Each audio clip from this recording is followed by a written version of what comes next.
As the state's economy booms, planners are confronting real pressure to shift freight off roads and onto rail networks. But while rising investment in rail capacity is good for business, it's not so good for those who live trackside, many of whom struggle to sleep with the noise and vibration of increasing heavy train movements. On Sydney's Northern Line, community concern is growing around a project which will double traffic on one of the nation's busiest freight corridors. Greg Miskelly reports.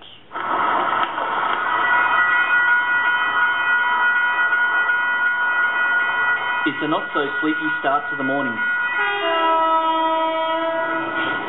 Around 8 a.m. every day, a diesel train heads south, hauling its wagons through the tiny town of Coolawong. Those wagons seem to be very old, and some are rusty, some are looking better, but generally the very old-looking one, they real squeal and screeching. Retiree Fred Berenger has lived here more than 20 years. He says recent monitoring shows train noise is well above international standards. And that's a reading there from 2010. There's 22 readings up 80 to 90 decibels, some even up to 105. Fred Berenger suffers hearing damage, the price of a long career in printing plants. Now life near the train tracks is taking a toll. The worst impact is at night, waking up at sleep, and the wheel squeal. I myself can hear it. It pierces really through my ears, and then I might not be able to sleep for another half an hour, sometimes an hour. And this goes on every day, every night. How many times a day? It's always increasing, yeah, the numbers. 10 years ago, I don't know how many were there, but now we're expecting about 30 freight trains a day. The Transport Minister says she's aware of the issues. There's a lot of things that contribute to wheel squeal. Some of them involve the condition of the carriage, the age of the carriage, but also the lubrication on the track. New South Wales is struggling with a growing freight problem. In less than 20 years, volumes of freight will double to almost 800 million tonnes, most of it export coal. In an attempt to cope, a joint government project is allocating $1.1 billion to boost capacity between Broadmeadow and Strathfield. North of Epping, a $500 million third track project will build 6 kilometres of brand new line to help freight negotiate an ultra-steep, curvy bottleneck called the Beecroft Bank. So Barbara, this is the back of the tracks? Yeah, sort of our backyard more or less. We can't really enjoy the backyard over the fence there. Beecroft local Barbara Kudrin lives 30 metres from the third track. She says huge vibrations already disturb her rest. It's as if the whole house is shaking. Sometimes it sort of feels as if there's cracking going on and wheel squeal. It's sort of as if some fire engine has come. It's some sort of big commotion that's happening outside. We must stand up and make our voices heard. Now construction work has commenced and local community action groups are making their own noise. Alex Sell is a community campaign leader.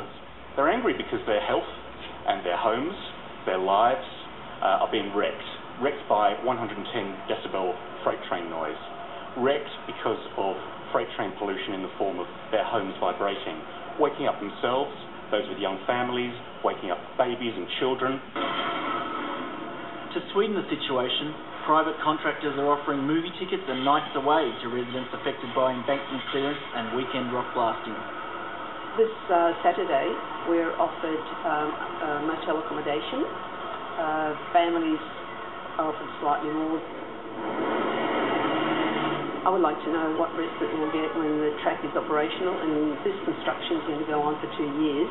So what is the respite that we're going to get when construction is in full swing, and as well when the third track is operational, say they're saying in 2016.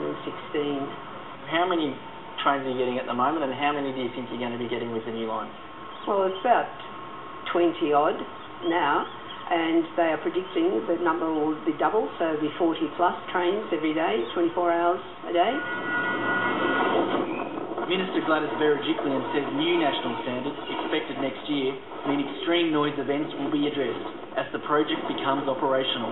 Well, certainly it's challenging for us because we can't control all the regulations that govern what freight operators do, but those that we can control, we are very closely monitoring. We're working constructively with stakeholders to explain to them the standards that we expect here in New South Wales, but also looking at ways in which we can use technology, such as a new method to actually lubricate the track which reduces noise, which is currently in a pilot scheme, which we hope to apply, and early indications are that that is working well. It's widely hoped that new lubricants, mechanically applied to wheels and rails, might silence squealing wagons. But it's expensive and so far unproven. Environmental scientist Dr. John Goldberg says greasing the track is no silver bullet. Now retired, he's been an expert witness in aircraft noise inquiries, and last year, at the request of resident groups, he conducted his own rail noise study. I thought the impact was frankly catastrophic. I won't mince words. Out of 412 local residents who answered his questionnaire, 3/4 or 76.5% reported sleep disturbance. 44% of the group also complained about high-frequency sound. My son, 3 years old, is woken constantly during the night, which is led to behavioural issues due to poor sleep. Dr. Goldberg says project modelling failed to explore any health impacts like insomnia and sleep loss. He says so far the project's consultants have ignored his survey. I am not satisfied that they have really dealt with the issues involved. They seem to be cagey.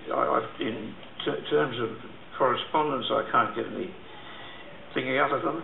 Well, in relation to the third track project, that's a joint project between the federal government and the state government. I can assure you that at a state level, we've engaged in extensive consultation and extensive work in relation to noise issues and noise mitigation issues. One thing is certain, as rail freight increases, so too will community expectations on noise. But I think there's a line, a red line, and it's been crossed. It's been crossed for over 10 years now. The government's been well aware of this issue for over 10 years. So the excuses are wearing thin. You can't promise to eliminate it though, can you? Well, look, I think people around railway lines, who live around railway lines, obviously expect some level of noise, and we appreciate that additional use of infrastructure means more movements, and we appreciate the impact that can have on communities. Trudrin says if mitigation doesn't work, she may simply sell up and go. It is a worry. So I have to start thinking future plans, whether to stay, and if I don't stay, where to go. But it's a shame to leave the area, and it's all because the planning hasn't been really sufficient.